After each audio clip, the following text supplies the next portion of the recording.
हाँ भाई, चुनेटी गाड़ा से, चुनेटी गाड़ा दिल्ली रोड सहारनपुर यूपी से जो मदद इकट्ठा करी है पंजाब वालों के लिए, ये राहत कोष के लिए।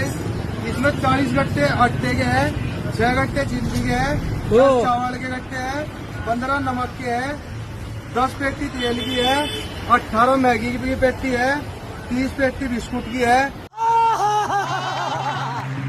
तो भैया देखा, कल तक जिन्हें जिहादी मुल्ला और मदरसा छाप कहा जाता था, आजकल वही लोग भयंकर बाढ़ से पीड़ित पंजाब के साथ कंधे से कंधा मिलाकर खड़े हैं।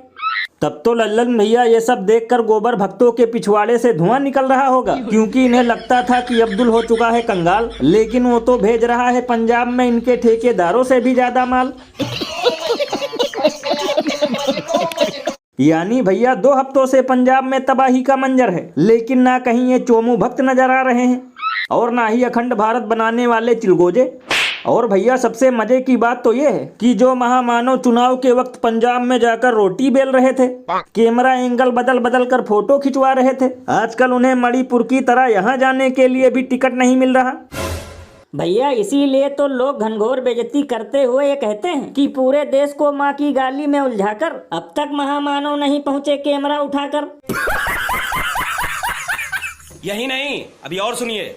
बहुत बढ़िया ग्राफिक्स है। पाकिस्तान पानी में डूब रहा है और हल्के से तैर भी रहा है, हल्का सा ऐसा लग रहा है कि थर्मोकोल का बना है पाकिस्तान। और भैया सबसे कमाल की बात तो ये है कि जिन चापलूस एंकरों को पंजाब की जलती हुई पराली दिख जाती थी, किसान में खालिस्तान नजर आता था और दूसरे देशों के बाढ़ में उछल उछल कर रिपोर्टिंग करते थे, आजकल वो चापलूस ऐसे गायब हैं जैसे गधे के सर से सींग।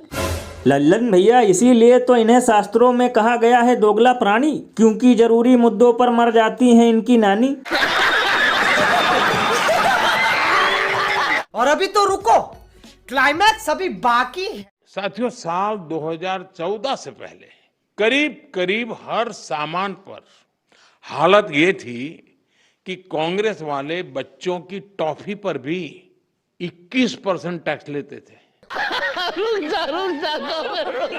तो भैया सुना, विश्वकर्मा भगवान के अवतार मोदी जी का कहना है कि 2014 से पहले रोजमर्रा की चीजों के साथ साथ बच्चों की टॉफियों पर भी टैक्स वसूला जाता था। लल्लन भैया ये मोदी जी बिल्कुल सही कह रहे हैं। 2014 से पहले कांग्रेसियों ने देशवासियों को खूब लूटा। वो तो भला हो मोदी जी का, जिन्होंने बच्चों के स्कूलों पर ताला लगवाया और एजुकेशन पर जीएसटी चेप कर युवाओं को लेबर बनाया। अरे बाप रे, ये तो धोती खोल रहा है। और लल्लन भैया सिर्फ यही नहीं, बल्कि हमारी डबल इंजन सरकार ने भ्रष्टाचारियों को भी भरपूर राहत दी। लोगों के हित में बाइक चलाने वालों से भी टोल वसूलना शुरू किया और आत्मनिर्भर भारत का नारा तो इतनी जोर शोर से लगाया कि माताएं बहनें 200-200 रुपए में अपना बच्चा बेचने लगी।